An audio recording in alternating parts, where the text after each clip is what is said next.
Bien, entonces les decía, no me voy a detener mucho en esto, es nada más como un recordatorio de lo que vimos en la materia de matemáticas para seguridad. Entonces, esta parte pues la vamos a ver rápidamente para comenzar a verlo el tema de, pues ya de los algoritmos en sí de criptografía de clave pública, ¿no? Entonces, bueno, esta primera parte pues va a ser más o menos rápido. Entonces vamos a recordar algunas cosas que vimos sobre teoría de números, algunas propiedades de enteros, algunas cosas que vimos sobre números primos. Recordar, bueno, ya no vamos a meternos a ver los de los algoritmos propiamente, pero sí recordar que pues por ahí vimos en la materia pasada el algoritmo de Euclides, el algoritmo extendido de Euclides y todo eso, ¿no? Y que nos sirve para encontrar los inversos multiplicativos dado un módulo, toda esa parte, ¿no? Y bueno, y recordarles los dos problemas básicos que son el fundamento de la criptografía de clave pública, el problema de la factorización de enteros y el problema del logaritmo discreto, ¿no? Que ya habíamos comentado que pues toda la seguridad de este tipo de criptosistemas que son muy utilizados actualmente, pues descansa en la dificultad de resolver estos dos problemas, ¿no? Bueno, entonces esto es lo que vamos a ver en esta primera parte. Entonces, recuerden que pues en criptografía clave pública trabajamos, ya es una criptografía con un fundamento matemático mucho más fuerte, eh, a diferencia de lo que estuvimos viendo con la criptografía simétrica o incluso con el cifrado en flujo o cifrado en bloques, cualquiera de los dos, como que son cosas muy empíricas, ¿no? Digamos, muy, digamos, de ingenio, ¿no? No propiamente como basados en alguna teoría de por qué esos algoritmos funcionan, ¿no? Sino simplemente se sabe que, o sea, se genera un algoritmo muy complicado o relativamente complicado basados en los principios de sustitución y transposición y la única certeza que tenemos de su seguridad es que la gente no los ha roto en cierto tiempo, ¿no? O sea, ¿por qué confiamos en el AES o por qué confiamos en el TwoFish o en el Blowfish o cualquier otro algoritmo de cifrado simétrico? Porque, o sea, la confianza está dada en la experiencia de que nadie ha logrado romperlos. Básicamente es eso, o sea, no existe otro fundamento más fuerte, así como que nos diga, pues este algoritmo es irrompible por tal razón, ¿no? O sea, no hay esa parte, digamos, formal o de demostración de la solidez de un algoritmo, con la única excepción, digamos, del one-time pad, que ese sí veíamos que Shannon pues demostró que bajo ciertas condiciones sí es completamente irrompible, que la única manera de recuperar un mensaje cifrado es conociendo la clave. Pero con excepción del one-time pad, todos los demás algoritmos de cifrado simétrico son bastante empíricos y no tienen un fundamento así, una justificación matemática de por qué son seguros, ¿no? O sea, es una cuestión nada más de que pues son seguros porque nadie lo ha logrado romper en un cierto número de años y por eso confiamos en que eso pasa, ¿no? A diferencia de eso, la criptografía clave pública sí tiene un fundamento matemático fuerte y sí hay, digamos, demostración de sus propiedades y de hasta qué grado son seguros, ¿no? O sea, sí hay una manera más clara de probar que tienen cierta seguridad, ¿no? Que es una seguridad condicional, o sea, como vamos a ver, pues ninguno de ellos es totalmente seguro, todos se pueden romper, por supuesto, pero lo único que sabemos es que, y lo que sabemos es que para romperlo requeriría mucho esfuerzo de cómputo, ¿no? Mucho trabajo de procesamiento, de procesador. Entonces, eso es lo que nos da confianza de que no tan fácilmente alguien los va a romper, ¿no? Pero entonces tenemos toda una teoría detrás de ellos. Para esto, pues, nos basamos en la teoría de números. Entonces, en la teoría de números trabajamos sobre números enteros. Entonces, definimos al conjunto Z como el conjunto de enteros, ya sea negativos o positivos. Este es el conjunto Z. Y tenemos, pues, esta notación. Decimos que A divide a B si existe un entero C tal que B es igual a A por C. O sea, es decir, claro, si A divide a B, ¿verdad? Si B es como un múltiplo de A, ¿no? Sería lo inverso. Entonces, denotamos A divide a B como A, vertical, A divide a B, ¿no? Y entonces, pues, tenemos el principio de la división, ¿no? En donde, si tenemos dos enteros A y B, donde B es mayor o igual que 1, entonces, el algoritmo de la división nos proporciona un par de enteros, uno que le llamamos el cociente y otro el residuo.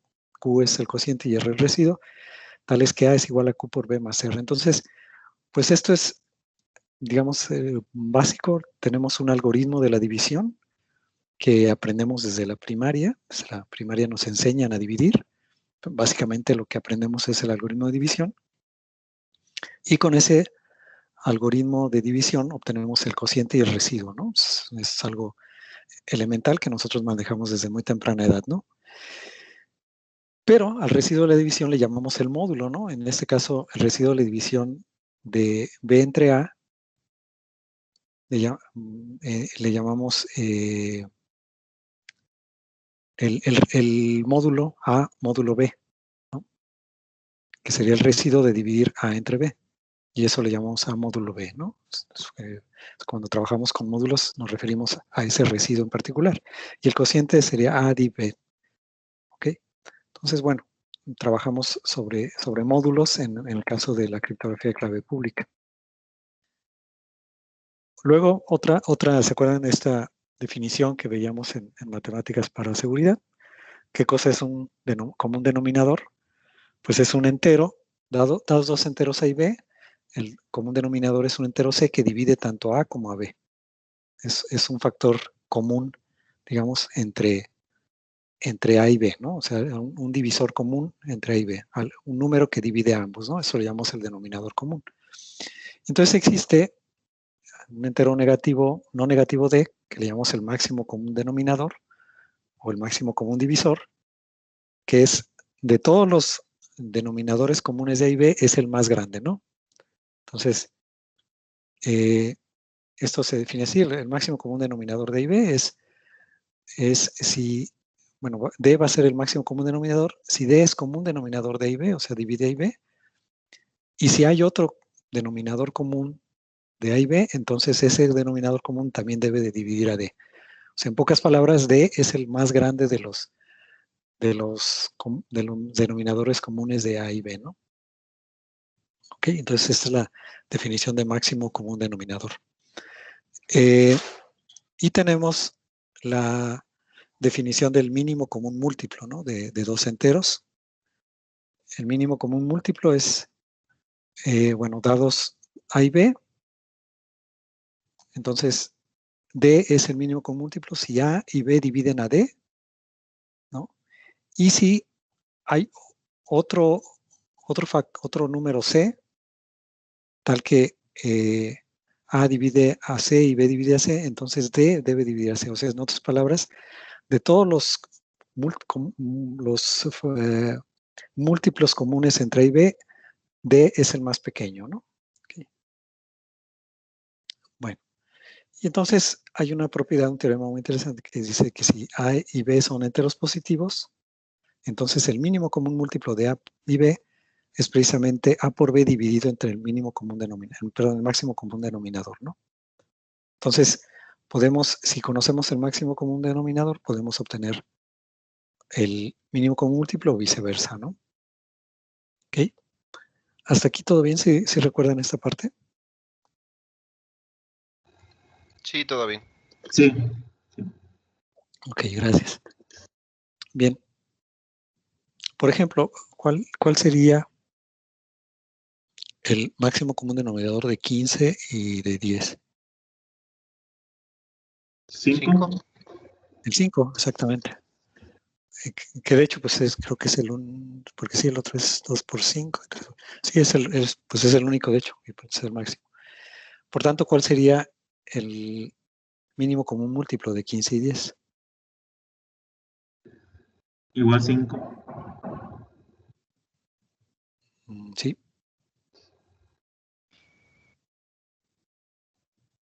A ver, acuérdense de esta propiedad, ¿no? O sea, por B entre el...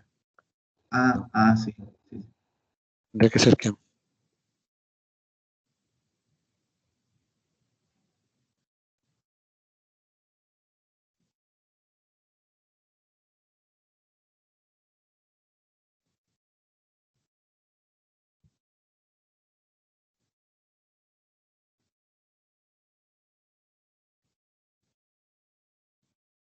O sea, el mínimo común múltiplo, de acuerdo a esta propiedad, tendría que ser 15 por 10 entre el máximo común denominador, que es 5. Sería 150 entre 5, ¿no?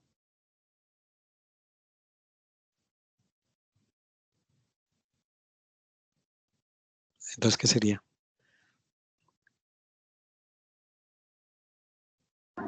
30. Ajá, exacto, 30.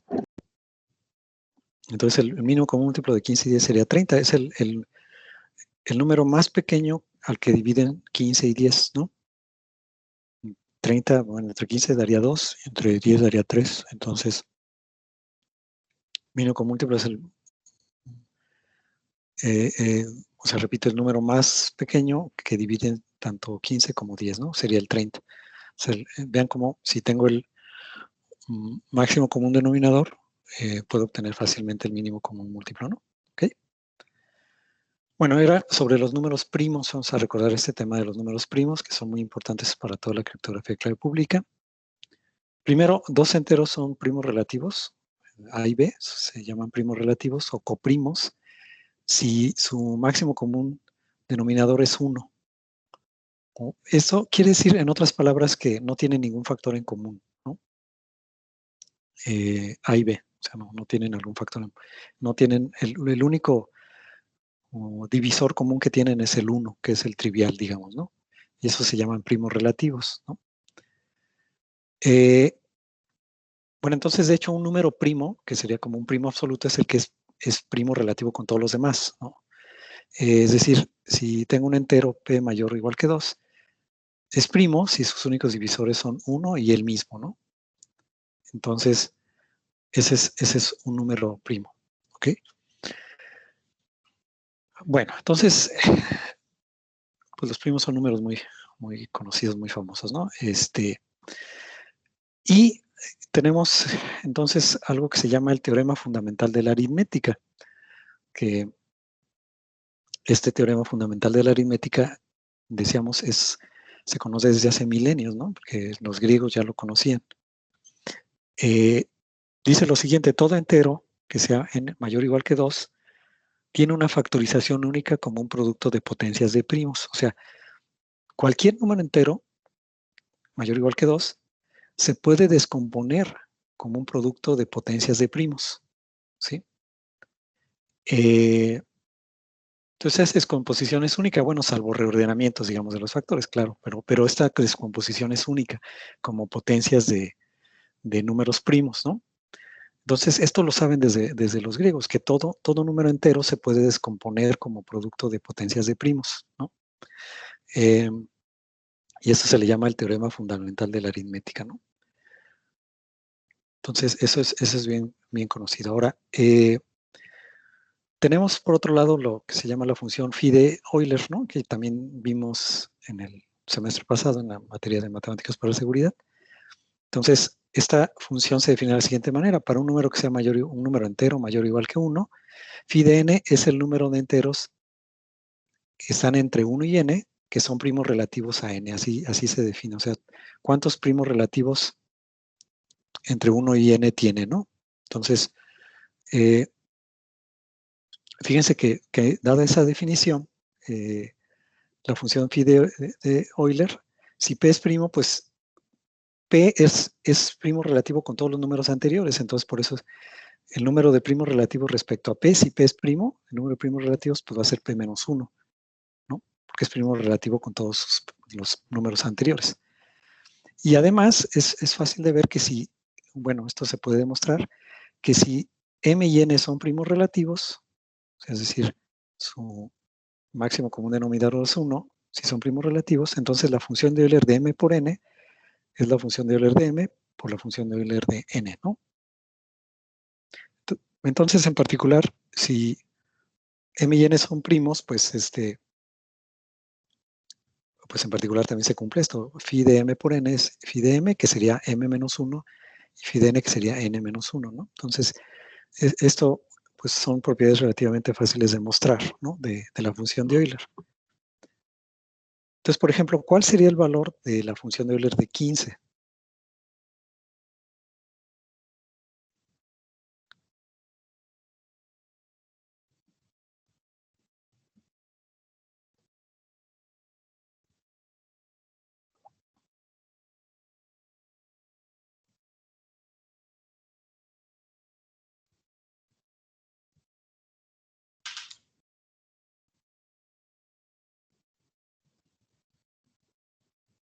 ¿Qué nos haría?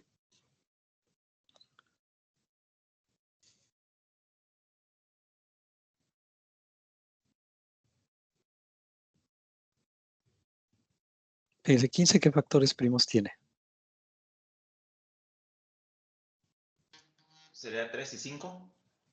3 y 5, ¿no? Son sus factores primos. Entonces, phi de 15 sería, de acuerdo a esta propiedad, phi de 15 sería phi de 3 por 5, que sería phi de 3 por phi de 5.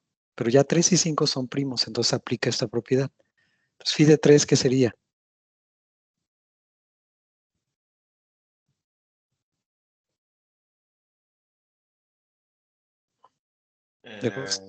Sería, por ejemplo, phi de 3 sería 2. 2, ajá, exacto. Aquí sería phi de 3, 2. ¿Y phi de 5? 4. 4. Entonces sería 2 por 4, ¿no? Sería 8. Entonces phi de 15 es 8. ¿Ok? Sí. ¿Sí? ¿Están de acuerdo? Sí. Entonces, tendría 8 primos relativos a 15, ¿no? O sea, eso es lo que nos da la función de Euler. ¿Ok? ¿Sí? ¿Está claro? Sí. Vean entonces que si se conoce vean que es fácil de calcular la función de Euler, si se conoce la factorización en primos. Por ejemplo, en este caso 15, pues es fácil ver que sus factores primos son 3 y 5, ¿no? Entonces, como aplico esta regla, phi de m por n es phi de m por phi de n, aplico esta regla a 3 y 5 y luego aplico esta otra para phi de 3 y para phi de 5. Es muy fácil calcular la función de Euler siempre y cuando conozca la factorización en primos, ¿no? Si no la tengo, pues ahí sí está más complicado, ¿ok? ¿Sí? ¿Están de acuerdo? Sí. Ok, bueno, entonces, recuerdan que el semestre pasado vimos esto del algoritmo. ¿Sí fue el semestre pasado o antepasado? No sé, fue el pasado, ¿eh? Creo. El pasado. Sí. ¿Se acuerdan que vimos este algoritmo de Euclides que luego hasta creo que yo lo tenía ahí mal anotado y nos tocó como rehacerlo? ¿Se acuerdan, no? De este ejercicio que estuvimos haciendo, en donde el objetivo del algoritmo de Euclides es obtener el máximo común denominador de A y B. Entonces, son divisiones sucesivas donde tomo primero A, si A es mayor o igual que B, entonces divido A entre B, tomo el residuo, ¿no? Y ahora paso B a A y el residuo a B y vuelvo a repetir, ¿no? O sea, voy haciendo divisiones sucesivas. ¿Se acuerdan, no? Entonces divido A entre B, tomo el residuo y ahora mi nueva A va a ser B y mi nueva B va a ser el residuo. Vuelvo a dividir A entre B, tomo el residuo y así me ciclo, ¿no? Hasta que B se hace igual a 0. Ya cuando se hace igual a 0, A es el máximo común denominador, ¿no? ¿Se acuerdan de esto? Sí. ¿Ok? Y tenemos el algoritmo extendido de Euclides, en donde es lo mismo, pero estamos guardando información adicional. Bueno, aquí está el algoritmo extendido de Euclides.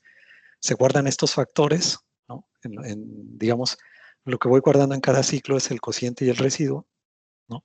Entonces, fíjense si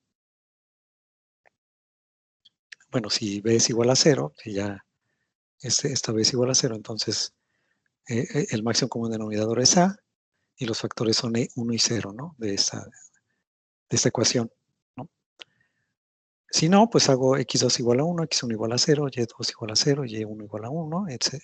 Y comienzo este ciclo, ¿no? ¿Se acuerdan? Donde guardo el cociente, el residuo y estos dos factores, ¿no?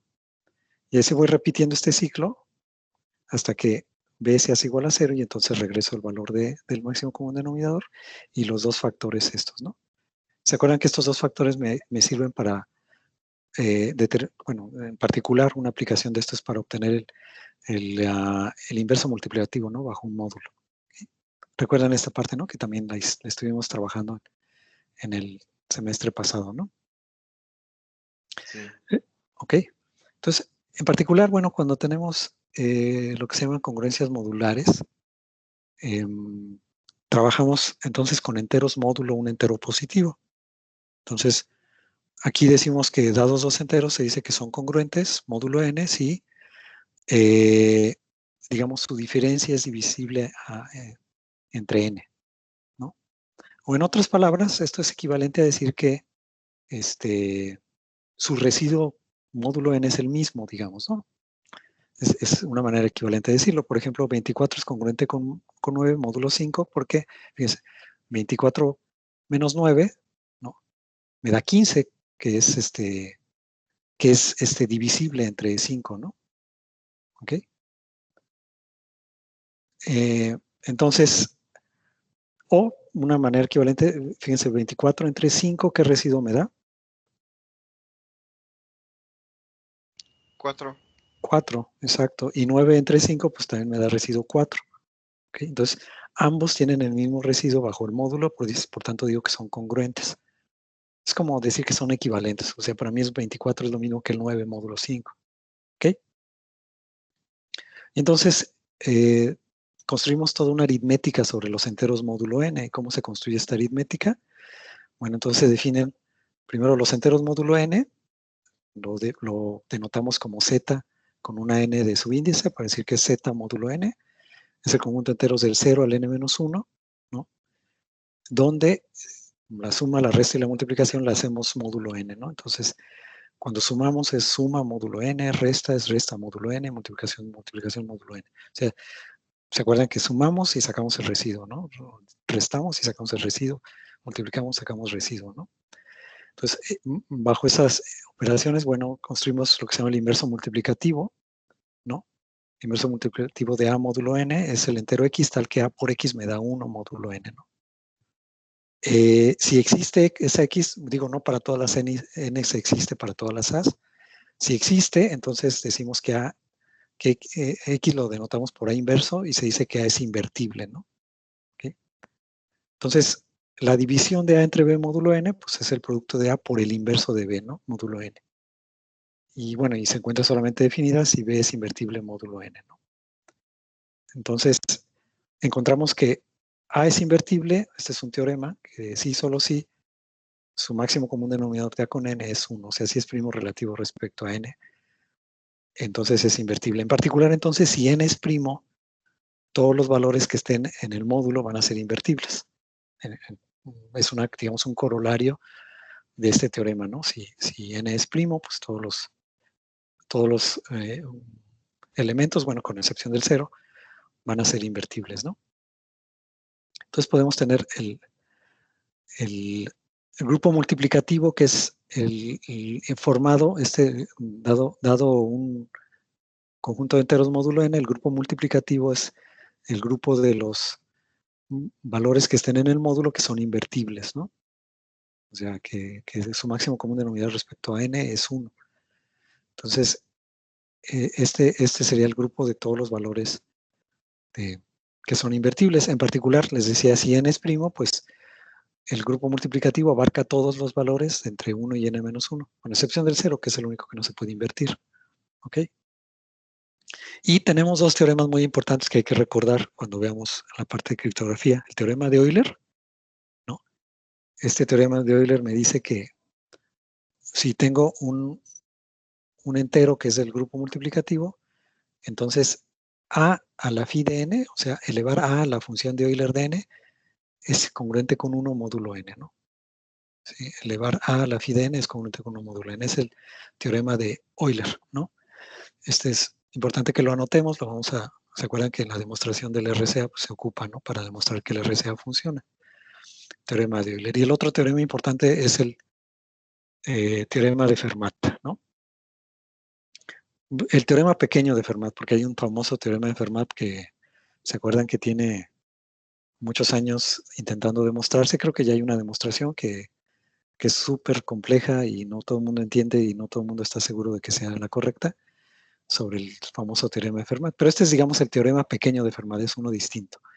Lo que me dice el teorema pequeño de Fermat es que si P es primo, entonces si A, el máximo común denominador con P es 1, es decir, P no es un factor de A, entonces A a la P menos 1 es congruente con 1 módulo P, ¿no?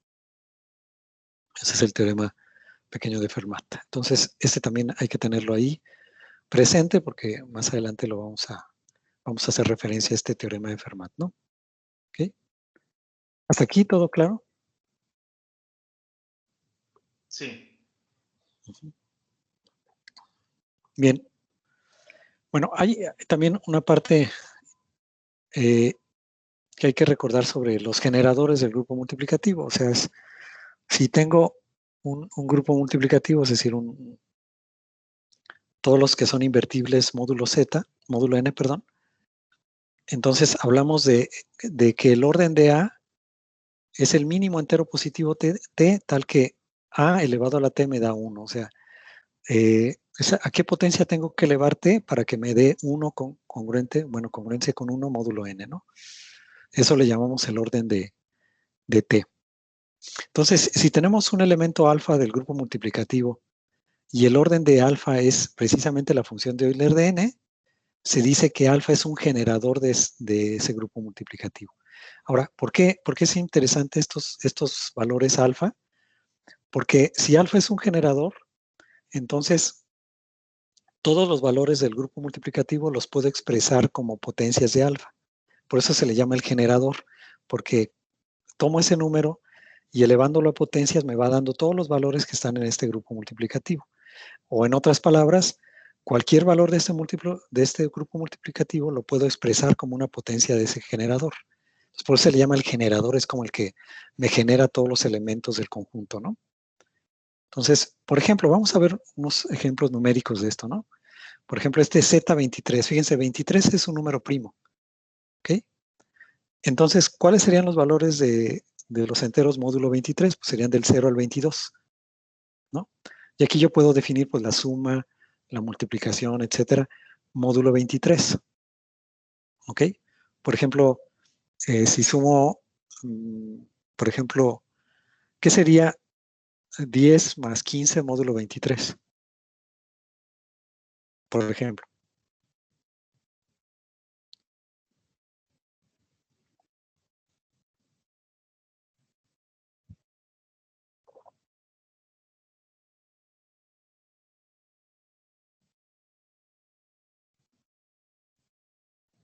¿2? 2, exacto.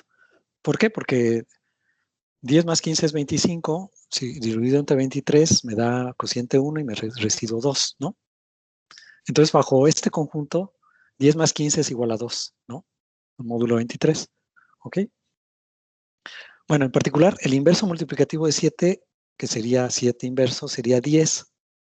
¿Por qué? Porque sería el número que multiplicado por 7 me da 1 módulo 23.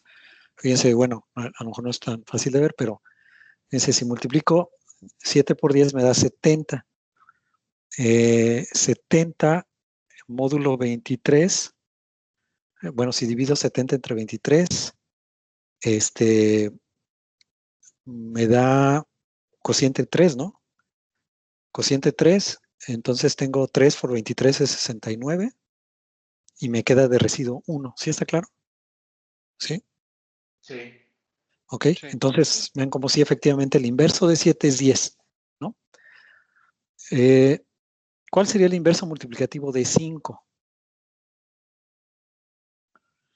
Digo, a lo mejor no está tan fácil así mentalmente, pero ¿cuál creen? ¿Cuál podría ser?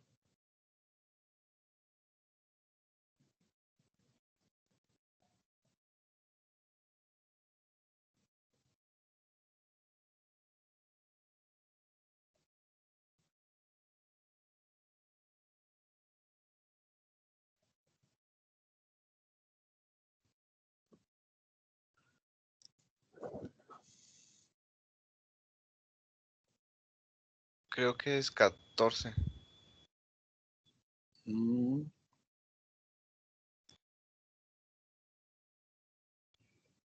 14, sí, exacto. Sí, porque también da 70, ¿no? Ajá. Sí. Sí, muy bien, sí. Sería 14 el inverso multiplicativo de 5, ¿no? Perfecto. Bueno, fíjense, entonces el grupo multiplicativo de Z23 sería los que son invertibles. Como 23 es primo, pues son todos los valores del 1 al 22, ¿sí? Y entonces, un posible generador, fíjense, bueno, esto habría que validarlo, pero 7 a la 22, acuérdense que, ¿cuál sería la función de Euler de 23? 23 en primo, entonces, ¿cuál sería la función de Euler de 23?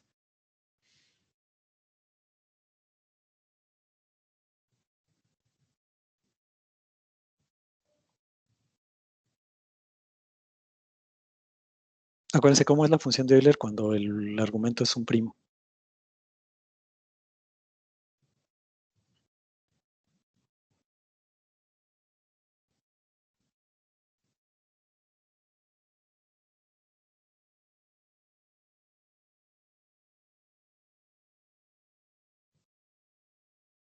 Bueno, recuerden, es el primo menos 1, ¿no? O sea, si 23 es primo, la función de Euler de 23 es 23 menos 1, 22. ¿Ok? Entonces, fíjense, podemos encontrar que 7 a la 22 es igual a 1, módulo 23. Bueno, si esto es cierto, quiere decir que 7 a la función de Euler de n, que en este caso es 23, es igual a 1. Entonces, por tanto, de acuerdo a la definición que dimos de generador, esta es la definición de generador, ¿no?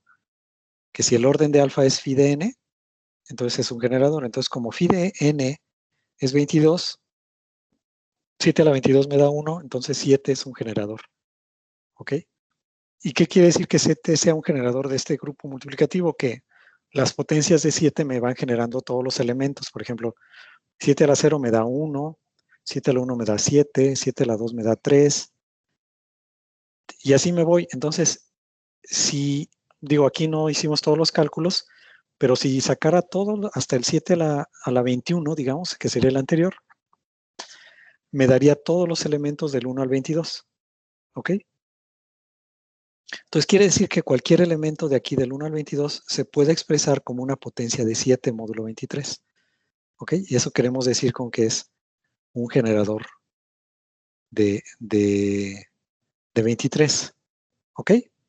¿Sí? ¿Sí está claro? Sí, sí, nada más hay una duda que no recuerdo muy bien, pero creo que ya la habíamos platicado anteriormente. Sí. ¿Puede ser que sea posible que exista más de un generador? Sí, claro. Sí, sí se pueden tener más de un generador en un grupo multiplicativo. Así es. Ok. Sí. Y puede ser que no exista ningún generador o sí tiene que haber al menos uno. Esa es buena pregunta.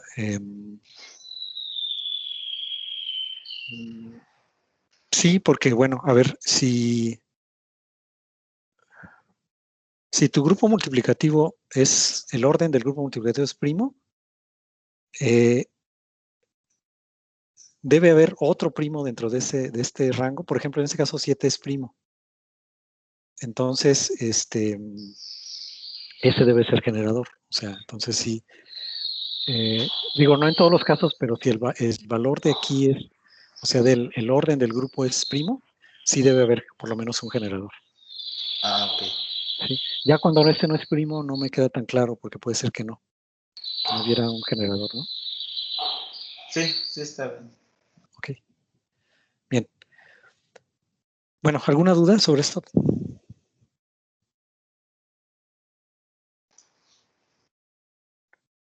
No. Uh-huh. No, todo.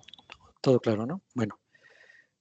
Ahora, vamos a recordar estos dos problemas básicos de teoría de números. El primer problema es el de la factorización de enteros, ¿no? ¿Se acuerdan? Decíamos que el teorema fundamental de la aritmética nos dice que dado un número entero, existe, o sea, siempre se puede descomponer como un producto de potencias de primos. Pero entonces la pregunta sería, bueno, dado el número entero, ¿cómo encuentro esos factores primos? ¿Ok? Y esa pregunta se la plantearon desde, o sea, los griegos ya sabían de esta descomposición en números primos, y desde los griegos ellos ya se habían hecho esa pregunta, o sea, bueno, ok, sabemos que todo número entero se puede descomponer como producto de primos, pero ¿cómo encuentro esos factores primos? ¿Verdad? Entonces, por ahí, un matemático griego, Eratóstenes, pues inventó el primer método que era la criba de Eratóstenes, que básicamente la criba de Eratóstenes, pues casi dividir consecutivamente por los enteros para ir encontrando los factores primos, pero digamos que a lo mejor desde los griegos se sabía que la única manera de encontrar los factores primos era ir dividiendo el entero entre todos los primos anteriores a él, ¿no? Para encontrar cuál de ellos era un factor de n. Pero la pregunta era, pero ese método pues es sumamente ineficiente, ¿no? Porque pues tengo que estar, digamos, para encontrar los factores primos de n, pues agarro el 2 y divido entre 2 a n, ¿no? Para ver si es un factor de él. Y así me voy, ¿no? Sigo con el 3, 5, 7, etcétera, ¿no? 11 y así me voy. Dividiendo por números primos para irlos encontrando hasta llegar a, digamos, a la raíz de n, digamos, ¿no? Al valor de raíz de n. Entonces, pero ese método es muy ineficiente y la pregunta que ha surgido es si existen métodos más eficientes que no sean de búsqueda exhaustiva, ¿no? O búsqueda, porque finalmente todos los algoritmos que hay actualmente de factorización de enteros, pues son en alguna otra medida búsquedas de esos factores. Entonces yo quisiera un algoritmo, digamos, polinomial directo que me fuera extrayendo los factores primos de n, ¿no? El tema es que, fíjense, miles de años después de los griegos, seguimos en las mismas, o sea, no se ha encontrado un algoritmo polinomial que nos dé esos factores primos, ¿sí? Ojo, esto no quiere decir que no exista, o sea, es decir, tampoco nadie ha demostrado que ese algoritmo no exista. O sea, no ha habido un matemático que diga, en fin, demuestro que no hay un algoritmo polinomial que nos dé los factores primos. Tampoco, o sea, por un lado no se ha encontrado, pero tampoco se ha demostrado que no exista. Lo que sabemos hasta ahora es que pues nadie se le ha ocurrido una manera de cómo factorizar enteros en sus factores primos de manera eficiente, ¿no? ¿Ok? Entonces, pues digamos que la idea que existe es, y la que se le ocurrió a Eratóstenes era pues dividir con primos pequeños hasta llegar a algún límite, alguna cota b, ¿no? Entonces se pueden encontrar casos extremos, es fácil demostrar que pues no tiene caso ir más allá de la raíz de n. Entonces puedo intentar todos los primos que hay desde el 2 hasta el que sea, hasta el que llegue hasta la raíz de n, ¿no? Entonces puedo ir probando todo eso hasta llegar. Entonces sí se pueden encontrar, obviamente, o sea, no es como, digamos, un problema insoluble, pues claro que tiene solución, pero el tema es que es ineficiente hacerlo de esta manera, ¿no? Entonces, por ejemplo, hay algoritmos un poco más eficientes, como por ejemplo este algoritmo de factorización Rho-de-Pollard, ¿no? Que simplemente es para encontrar un factor no trivial de un entero compuesto n, ¿no? Entonces, más o menos esta es la idea del algoritmo Rho-de-Pollard. Es un algoritmo que puede fracasar, o sea, puede de repente terminar y no encontrar un factor. Entonces es una especie de búsqueda refinada ahí, ¿no? Que es uno de los que se utilizan más comúnmente para intentar encontrar un factor de un entero compuesto. Y este es el que se utiliza muchísimo para factorizar en los, digamos, concursos que se hacen de factorización de primos, ¿no? ¿Se acuerdan que es muy común ver ahí por ahí notas periodísticas que dicen la supercomputadora tal logró factorizar un número entero de tal tamaño, ¿no? Es como una medida de, digamos, del poder de cómputo, ¿no? También que se utiliza como una especie de benchmark del poder de cómputo de alguna nueva arquitectura o de un nuevo procesador, ¿no? Entonces, ¿cuál es son los récords de factorización que existen actualmente. Bueno, no lo tengo muy actualizado. Creo que está por ahí. O sea, creo que no ha variado mucho desde estos años. No se ha logrado avanzar mucho en este tema porque obviamente crece rápidamente la dificultad de factorización conforme se aumenta el número de dígitos.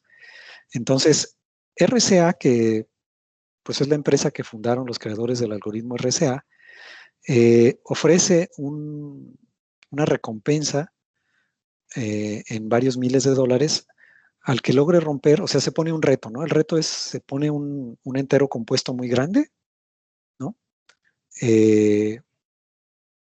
Y se ofrece una recompensa pues económica a quien logre factorizar esos números muy grandes, ¿no? Entonces es un concurso que está abierto, se publican esos números enteros y está abierto a quien quiera romperlos, ¿no? Entonces han participado, pues, es un reto interesante porque participa gente que trabaja mucho en temas de factorización de enteros y de supercómputo y de cómputo paralelo. Entonces aquí lo que se utiliza es mucho paralelismo para paralelizar el algoritmo Rode-Polar y utilizar grandes clústeres con un gran número de procesadores para, pues, lograr romper estos números, ¿no? Entonces, por ejemplo, el RSA200, por ejemplo, este es un dígito, se llama RSA200 porque son 200 dígitos decimales. Entonces, este fue un número entero de 200 dígitos decimales, es decir, es equivalente a 663 bits. Este, por ejemplo, fue factorizado entre diciembre de 2003 y mayo de 2005, entre este periodo. Se tardaron pues prácticamente un par de años en romper este número, en factorizarlo, utilizando un clúster de 80 procesadores Opteron. Este fue por un centro de investigación en Alemania. Por ejemplo, el que yo tengo registrado más reciente es el RSA 768, que es un número de 768 bits. Este fue factorizado en el 2009 y se calculó que fue el equivalente a 2000 años de cómputo de un AMD Opteron de 2.2 GHz, ¿no? O sea, si hubiéramos hecho este algoritmo, o sea, lo hubiéramos roto con un solo AMD Opteron, nos hubiera tomado 2000 años, ¿no? Obviamente aquí pues, se utiliza un clúster muy potente con un gran número de procesadores para romperlo, ¿no? Creo que este es el último reto que yo tengo roto, pero pueden fácilmente buscar en internet, busquen el RSA Challenge y están ahí las tablas de todos los retos y cuáles son los que están pendientes y cuáles son los que se han logrado romper. Pero andan por ahí cerca del 700 bits, 800 bits. O sea, no hemos ido más allá de esta cantidad, ¿no? O sea, es lo que se ha logrado romper, números enteros de este tamaño, ¿no? Entonces, esto nos da una idea de qué tan grande tendría que ser un número entero para que se fuera difícil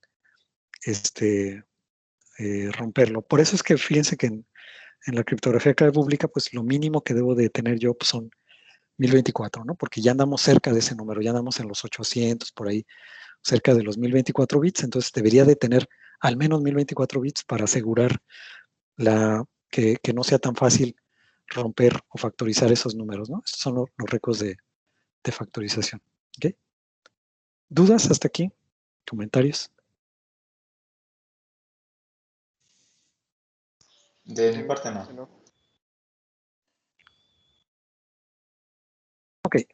Bueno, entonces tenemos también otro problema similar, pero que es el problema del problema del logaritmo discreto, ¿no? El problema del logaritmo discreto es también un problema, digamos, fácil de plantear, pero muy difícil de